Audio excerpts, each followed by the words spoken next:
नमस्कार प्रिय विद्यार्थी मित्रांनो, आज आपण शिकूया नवीन उदाहरण म्हणजेच उदाहरण क्रमांक 17. मी तुम्हाला उदाहरण पाठवलेलं आहे आणि आपण कॉस्टशीट हा जो युनिट शिकत आहोत, cost sheet and tender.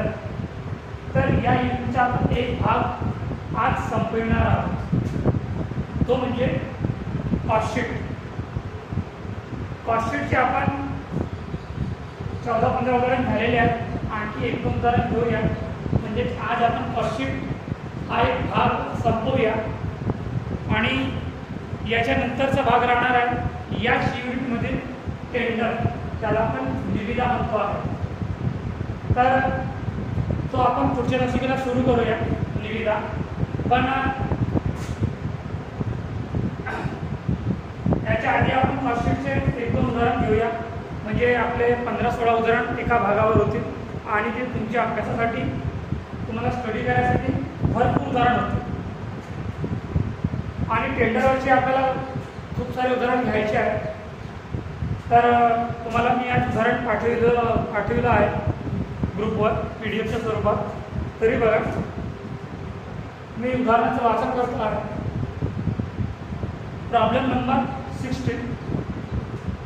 The Khushi Manufacturing Company submits the following information on 31st March 2007. Sales for the year 4,12,500. Inventories at the beginning of the year. Bracket मध्ये तुम्हाला 2 मुद्दे दिलेले आहेत, ते मुद्दे बघा. Finished goods ₹10,500, work in progress ₹6,000. Next point out of bracket, purchase of material for the year 1,65,000. नंतरचा points आहे मटेरियल इन्व्हेंटरी. त्याचे 2 पॉइंट्स आहेत मटेरियल इन्व्हेंटरीचे. At the beginning for the year ₹4,500. And next point आहे मटेरियल इन्व्हेंटरीचाच. At the end for the year ₹6,000. त्यानंतरचा point बघा. Direct labour 97,500. Next point, factory overhead was 60% of the direct labour cost. म्हणजे जो काही आपला डायरेक्ट लेबर राहील त्याच्यावर आपल्याला 60% व्हॅल्युएशन काढावं लागेल, त्याची व्हॅल्यू काढावी लागेल आणि ती 60% व्हॅल्यू काय राहणार आहे, फॅक्टरी ओव्हरहेड. नेक्स्ट पॉइंट आहे inventories of the year for the year end of the year. Inventories of the end of the year.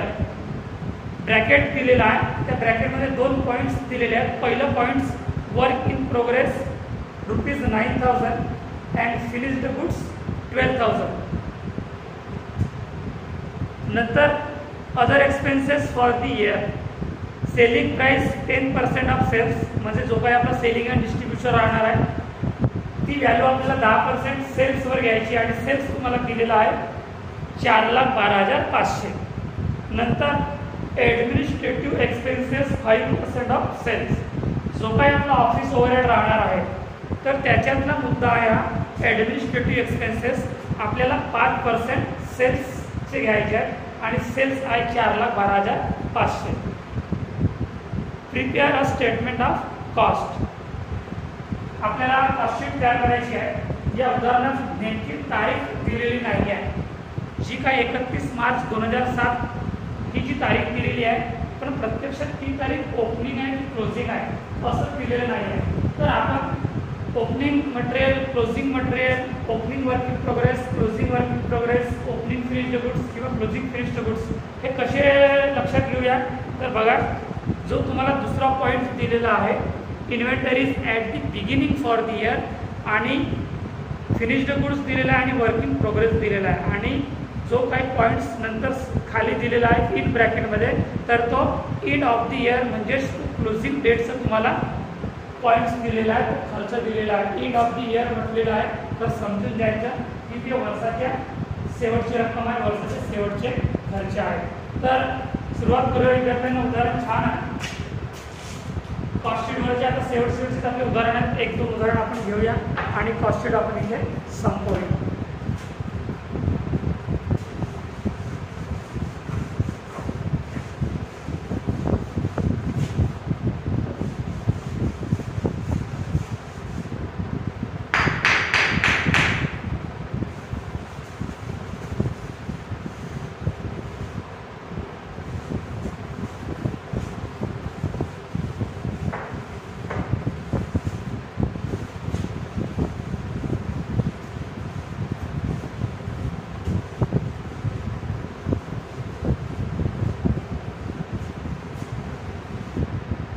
Cost sheet. आता या उदाहरणात आपल्याला ड्युरेशन दिलेलं नाही आणि प्रोडक्शन युनिट सुद्धा दिलेले नाही आहे, तर आपल्याला पर युनिटचा कॉलम तयार करण्याची गरज पडणार नाही आणि तो कॉलम आपण तयारी करणार नाही. जेव्हा प्रोडक्शन युनिट्स दिलेले असले तर आपल्याला पर युनिटचा कॉलम मात्र तयार करावा लागतो, पण याच्यात आपल्याला युनिट्स असे कोणतेही दिलेले नाही आहे. पहिलं कॉलम आहे सिरियल नंबर, नंतर particulars rupees and total rupees. पहिलं पॉईंट राहणार आहे बघा, पहिलं पॉईंट आपलं कोणतं राहतं, कन्झ्युम्ड मटेरियल. कन्झ्युम्ड मटेरियल याच्यात आपला कोणता पॉईंट येतो आहे, opening stock of raw material.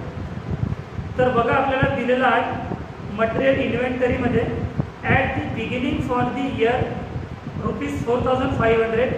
Next point at the end of the year 6000. म्हणजे याच्यात ओपनिंग आणि क्लोजिंग दोन्ही मटेरियल दिलेला आहे. तर opening stock of raw material राहणार आहे 4500. Opening stock of raw material, opening stock of raw material किती आहे, 4500. 4500. नंतर purchase of material for the year 1,65,000 plus material purchase plus material purchase. Material purchase किती आहे, 1,65,000. 1,65,000. 1,65,000 याची टोटल करा किती होणार आहे, 2,10,000. सॉरी 4,500 मला 45,000 से 4,500 प्लस 1,65,000 1,69,500. 1,69,500. 1,69,500 मायनस काय होणार आहे आपला, closing stock of finished goods. Closing stock of raw material. Closing stock of raw material किती दिलेलं आहे, closing stock of raw material बघा at the end of the year ₹6,000. म्हणजे closing stock of raw material किती आहे, 6,000. आता याच्यामधून minus करा तर किती उरतील, 1,63,500. 1,63,500. 1,63,500 हा काय राहणार आहे तुमचा, कन्झ्युम्ड मटेरियल. कन्झ्युम्ड मटेरियल याच्यात प्लस काय होणार आहे आपला, डायरेक्ट काय मजुरी दिली का, डायरेक्ट वेजेस, डायरेक्ट एक्सपेन्सेस म्हणजे प्रत्यक्ष खर्च किंवा प्रत्यक्ष मजुरी असं काही दिलेलं आहे का. Purchase of raw material inventory हा डायरेक्ट लेबर दिलेला आहे 97,500 प्लस डायरेक्ट लेबर 97,500. 97,500. आता याची बेरीज करा, 1,63,500 प्लस 97,500 2,61,000. 2,61,000 हा काय राहणार आहे, प्राइम कॉस्ट. प्राइम कॉस्ट नंतर कोणतं पॉईंट प्लस होत आहे, फॅक्टरी ओव्हरहेड किंवा work on cost. Factory overhead किंवा वर्क ऑन कास्ट या संदर्भात खर्च दिलेला आहे बघा. परचेस झालेला आहे मटेरियल इन्व्हेंटरी इन्व्हेंटरी झालेलं आहे, लेबर झालेलं आहे. Factory overhead was 60% of the direct labour cost. Factory overhead 60%. Factory overhead factory overhead 60% on direct labour.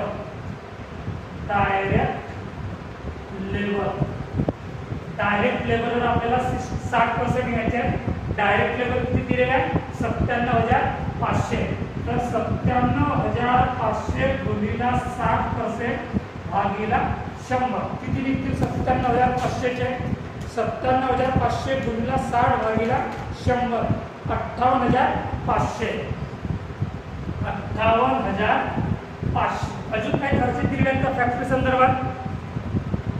Work in progress opening दिलेलं आहे, वर्क इन प्रोग्रेस क्लोजिंग दिलेलं आहे. त्याच्यानंतर काही पॉईंट्स दिलेले नाही आहेत. त्याच्यानंतर आपल्याला खर्च दिलेले नाही आहे. तर बघा 2,61,000 2,61,000 प्लस 58,500 3,19,500 3,19,500. आता याच्यामध्ये प्लस काय होणार आहे? Plus opening stock of work in progress. Opening stock of work in progress. Opening stock of work in progress किती दिलेलं आहे बघा? Inventories at the beginning of the year मध्ये जे काही ब्रॅकेटमध्ये 2 पॉईंट दिलेले आहेत त्याच्यातलं पहिलं पॉईंट बघा फिनिश्ड गुड्स दिलेला आहे, म्हणजे opening stock of finished goods झालेला आहे. त्याच्यानंतर दुसरा पॉईंट दिलेला आहे work in progress 6,000. Opening stock of work in progress 6,000. आता याची बेरीज करा किती होणार आहे? 3,19,500 प्लस 6,000 3,25,500 3,25,500. आता याच्यामधून मायनस करावायचा आहे. Minus closing stock of work in progress.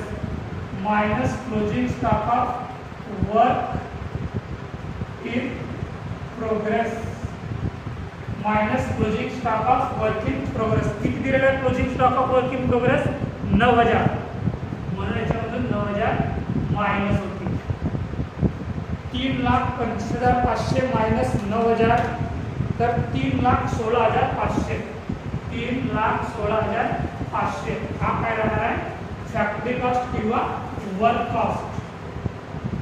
Factory cost किंवा वर्क कॉस्ट. फॅक्टरी कॉस्ट किंवा वर्क कॉस्ट. याच्यानंतर येतो आपण ऑफिस ओव्हरहेड किंवा office on cost. Office overhead किंवा ऑफिस ऑन कॉस्ट. या संदर्भात आपल्याला बघा काय दिलेलं आहे? फिनिश्ड गुड्स तर ओपनिंग दिलेलं आहे, तो नंतर एक वर्क इन प्रोग्रेस झालेला आहे, परचेस मटेरियल झालेला आहे, मटेरियल इन्व्हेंटरी झालेलं आहे, डायरेक्ट लेबर झालेलं आहे. शेवटचा पॉईंट दिलेला आहे बघा administrative expenses 5% on sale. Administrative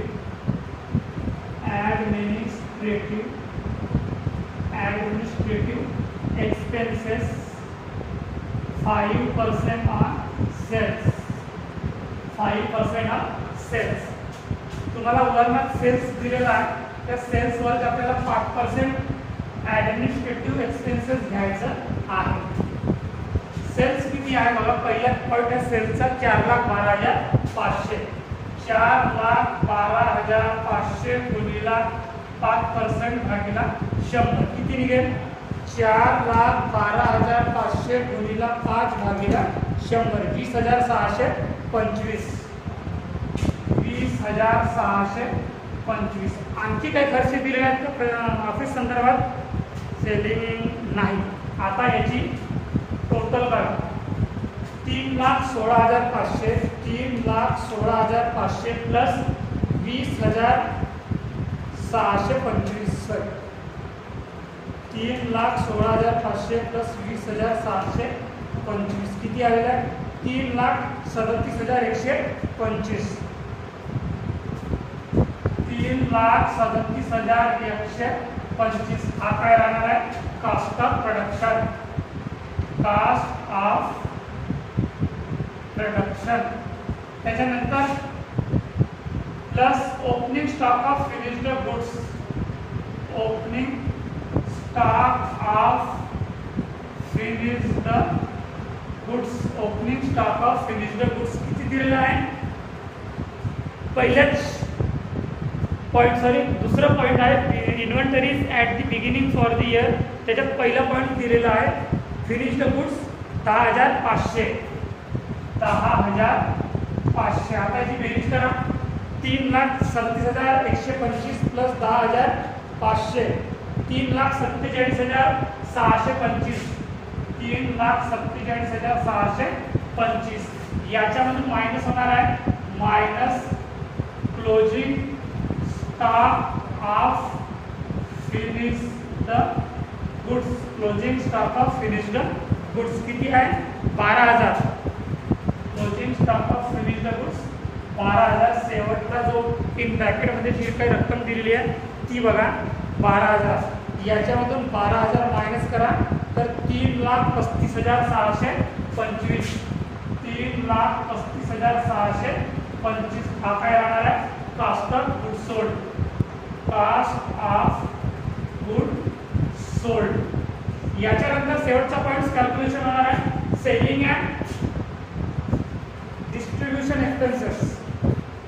selling and distribution expenses.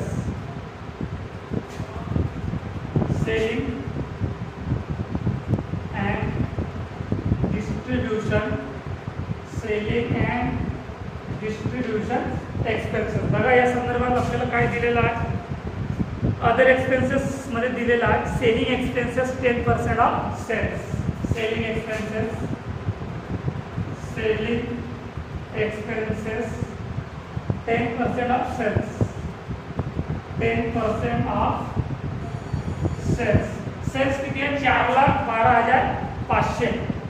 4,12,500 गुणिला 10% भागिला 100 किती?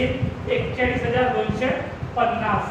41,250. आता अशी टोटल करा. 41,250 नंतर प्लस 41,000 3,35,625. 3,35,625 प्लस 41,250 3,76,875. 3,76,875 हा काय राहणार आहे तुमचा total cost. Total cost 3,76,875. Total cost नंतर पॉईंट येतो आहे प्रॉफिट. जर उदाहरणार्थ प्रॉफिट दिलं असेल किंवा प्रॉफिटचा रेट दिला असेल तर कॅल्क्युलेशन करावं लागेल.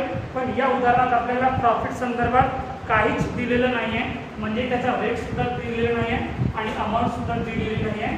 तर फॉर्म्युला लिहून ठेवायचा sales minus total cost. Sales minus total cost. आता आपल्याला सेल्स लिहावं लागेल. सेल्स किती आहे? 4,12,500. पहिल्याच पॉईंट मध्ये दिलेला आहे 4,12,500. आपल्याला प्रॉफिट कॅल्क्युलेशन करायचं आहे. प्रॉफिट कॅल्क्युलेशन करत असताना फॉर्म्युलेचा आपल्याला उपयोग करावा लागेल sales minus total cost. Sales किती आहे? 4,12,500 मायनस टोटल कॉस्ट किती आहे? 3,76,875. याच्यामधला जो काही बॅलन्स उरेल तो राहणार आहे तुमचा प्रॉफिट. 3,76,875 मायनस 4,12,500 तर 35,625. 35,625 तुमचं काय राहणार आहे प्रॉफिट. तर समजलं विद्यार्थ्यांना? हा उदाहरण आपल्या इथं संपलेला आहे. काही अडचण आली तर तुम्ही मला ग्रुपवर विचारा. हा उदाहरण आपण इथेच संपूया आणि इथंच थांबूया. पुढचा उदाहरण पुढच्या व्हिडिओमध्ये घेऊया. धन्यवाद.